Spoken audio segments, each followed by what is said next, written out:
Kemudian Bapak Ibu sekalian yang dirahmati Allah, Ibnu Abbas radhiyallahu anhuma juga bercerita atau meriwayatkan bahwa Nabi sallallahu alaihi wasallam mengatakan, "Idza akala ahadukum ta'aman," apabila kalian makan makanan, "fala yamsah asabi'ahu hatta yal'aqaha au yul'iqaha." Apabila kalian makan, maka jangan dulu disapuh tangan atau jari-jari itu atau dicuci tangan itu sebelum dia menjilatnya, atau dia menjilatkan jari-jari itu kepada orang lain, dijilat sendiri atau dijilatkan kepada istrinya atau kepada anaknya atau kepada orang-orang yang tidak merasa jijik dengan bekas makanan dia itu. Biasanya ya seperti kita sulang anak, itu biasa. Anak tidak jijik dengan bekas apa kita mulut kita atau istri kita. Itu disunahkan begitu. Jadi sisa-sisa yang melekat di tangan itu atau di piring itu dihabiskan. Tidak tersisa ya. Itu yang dilakukan oleh Nabi sallallahu alaihi wasallam. Mungkin cara makan seperti itu menurut sebagian orang dianggap tidak elegan gitu ya, atau tidak cocok itu. Kan sebagian orang mungkin malu mempraktekkan itu. Tapi Rasulullah memperlihatkan seperti itu. Jadi tidak ada sedikit pun keangkuhan, kesombongan dalam acara makan Rasulullah. Betul-betul dia menunjukkan tawadhu'an, dia betul-betul menghargai nikmat Allah itu. Walaupun sedikit sisa makanan melekat di jari, di piring itu, siapa tahu di situ ada keberkahannya.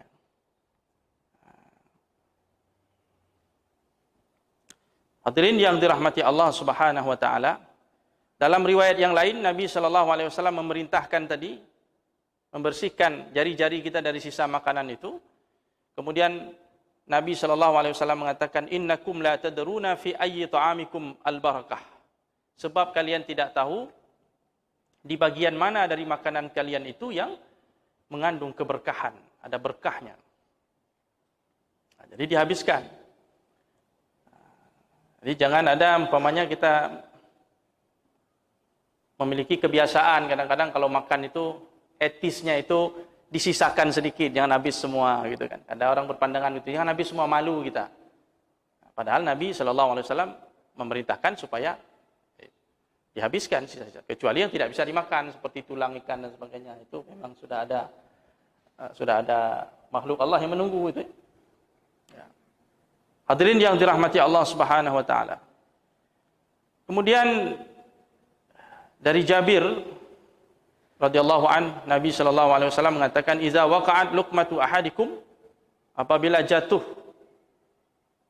bagian dari makanan kalian, "falyakhudha," maka hendaklah dia mengambilnya, jatuh di lantai. Ambil makanan itu, kemudian buang bagian yang terkena kotoran, yang sisanya itu silahkan dia memakannya, wal yakulha. Dan jangan dia biarkan makanan itu untuk syaitan. Dan jangan dia mengusap tangannya dengan sapu tangan, sampai dia menghabisi sisa-sisa makanan itu yang ada di jarinya. Fa innahu la yadri fi ayyi ta'amihi al-barakah. Sebab dia tidak tahu dari bagian mana dari makanannya itu yang mengandung keberkahan. Jadi kalau jatuh umpamanya sesuatu makanan itu jangan langsung dibiarkan gitu, atau dimasukkan ke tong sampah dan sebagainya. Tapi sesuatu yang masih mungkin kita bersihkan bagian yang terkena kotoran itu dibersihkan, kemudian sisanya dimakan. Jangan dibiarkan untuk syaitan itu.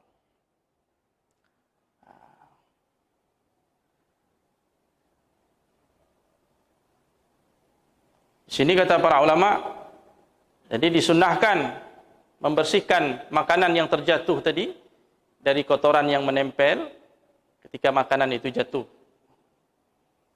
Dan ini dilakukan untuk mendapatkan keberkahan dari makanan tersebut. Kemudian melatih jiwa kita, diri kita untuk bersikap tawadhu. Kira-kira kalau ada seorang yang sangat dihormati, seorang pejabat tinggi, dia memperlihatkan pemandangan yang seperti itu, jatuh makanan dia ambil, dia ikut sunnah Rasulullah. Mungkin orang-orang yang tidak mengerti tentang Islam akan menganggap, ini apa ini? Memangnya nggak ada makanan lain, cuma itu saja. Tidak ada sedikit pun nuansa keangkuhan. Tapi itu tergantung niat juga. Ada orang kadang niatnya pencitraan, supaya dianggap sama orang tawadhu.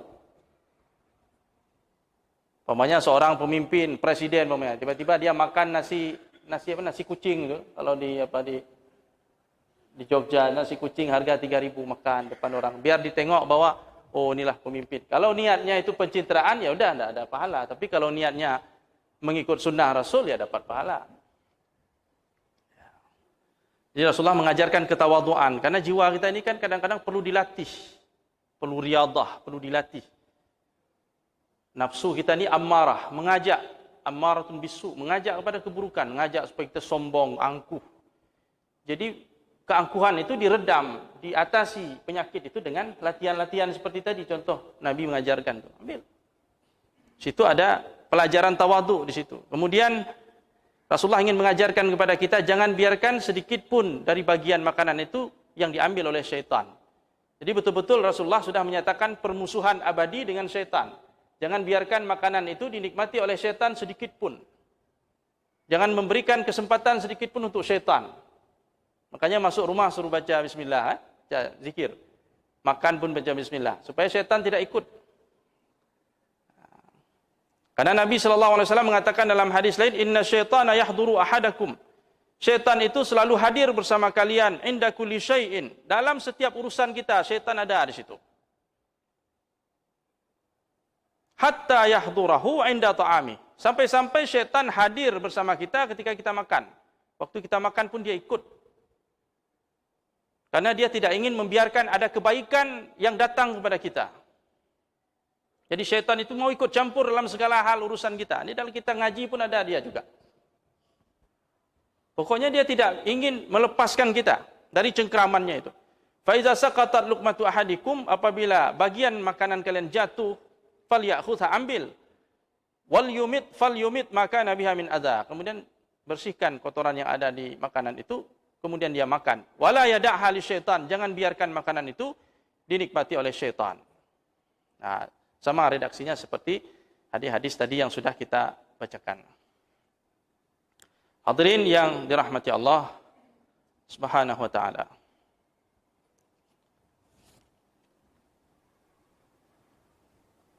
Abu Hurairah meriwayatkan dari Nabi sallallahu alaihi wasallam, beliau bersabda, ta'amul isnaini kafis salasah wa ta'amus salasah kafil arba'ah. Makanan 2 orang cukup untuk 3 orang. Dan makanan 3 orang cukup untuk 4 orang. Jadi kita di sini dilatih oleh Nabi SAW untuk mau berbagi. Latihan berbagi. Jadi riadah semua ni. Yang disebutkan oleh Nabi SAW adalah latihan-latihan. Supaya kita mau berbagi. Karena biasanya cenderung nafsu itu ingin makanan itu untuk dia semua. Tidak ingin berbagi dengan orang lain. Tapi ini bayangkan, makanan jatah untuk 2 orang, berbagi untuk 3 orang. Yang makanan 3 orang, berbagi untuk 4 orang. Kemudian diajarkan tentang qanaah oleh Nabi SAW. Dan di situ ada keberkahan. Semakin banyak yang makan dari makanan tersebut, maka di situ semakin berkah. Jadi memang perlu kesungguhan, perlu kesabaran mengikuti sunnah-sunnah Rasulullah ini yang mungkin selama ini tidak sesuai dengan cara kita makan, tradisi makan kita tidak sesuai. Maka pelan-pelan kita mencoba mengikuti bagaimana Rasulullah SAW dan sahabatnya makan. Hadirin kaum muslimin yang dirahmati Allah Subhanahu wa taala. Ada hadis yang mirip juga dengan ini. Nabi mengatakan ta'amul wahid yakfil isnain. Makanan 1 orang cukup untuk 2. Wa ta'amul isnain yakfil arba'ah. Makanan 2 orang cukup untuk 4 orang. Wa ta'amul arba'ah yakfis samaniyah. Dan makanan 4 orang cukup untuk 8 orang.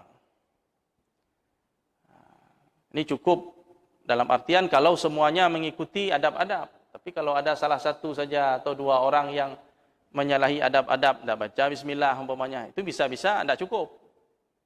Nah, itu pernah terjadi zaman Rasulullah ketika sedang makan bersama sahabatnya, tiba-tiba datang A'rabi, orang Arab pedalaman yang belum banyak mengenal adab-adab. Dia langsung makan tanpa menyebut nama Allah, akhirnya makanannya tidak cukup. Tidak terasa puas dengan apa yang ada itu ya. Seandainya dia menyebut nama Allah, maka cukup untuk semuanya. Hadirin yang dirahmati Allah Subhanahu wa taala. Kemudian berkaitan dengan minum. Ini ada riwayat dari Anas bin Malik radhiyallahu an bahwasanya Nabi sallallahu alaihi wasallam kana yatanaffasu fi syarabi thalathan. Nabi sallallahu alaihi wasallam ketika minum itu bernafas 3 kali. Maksudnya bernafas itu bukan dalam bejana ya, karena dilarang kita bernafas atau menghembuskan minuman itu dengan nafas kita itu dalam bejana, itu dilarang. Jadi Nabi minumnya tidak sekaligus. Karena Nabi mengatakan la tashrabu wahidan kasyurbil ba'ir. Jangan kalian minum sekaligus, 1 kali minum itu seperti minumnya unta. Kan tetapi minumlah 2 kali, 3 kali. Wasammu idza antum syaribtum, baca bismillah ketika minum, wahmadu idza antum rafa'tum, dan baca alhamdulillah, puji Allah setelah kalian selesai minum. Nah, jadi tidak dilarang, sebenarnya dilarang ya, walaupun tidak sampai kepada haram. Minum tu sekali minum tu habis gitu. Karena Umar bin Abdul Aziz mengatakan kalau cara minum seperti itu biasanya orang akan bernafas ketika minum, bernafas di dalam gelas, di dalam bejana itu. Jadi air itu terkontaminasi dengan nafas kita itu. Nah, tentu mungkin bisa kita yakin ini sabda Rasulullah sallallahu alaihi wasallam, ajaran dari Nabi sallallahu alaihi wasallam tentu punya hikmah. Dan biasanya hikmah itu kita ketahui dari mungkin hasil-hasil temuan-temuan penelitian-penelitian di abad modern yang memperkuat ternyata apa yang diajarkan oleh Nabi sallallahu alaihi wasallam itulah yang sebenarnya cara hidup yang paling sehat ya. Hadirin yang dirahmati Allah Subhanahu wa taala. Dari Abi Qatadah radhiyallahu anhu bahwasanya Nabi sallallahu alaihi wasallam naha an yatanaffas fil ina. Nabi melarang seseorang itu bernafas di bejana atau gelas tempat dia minum tersebut.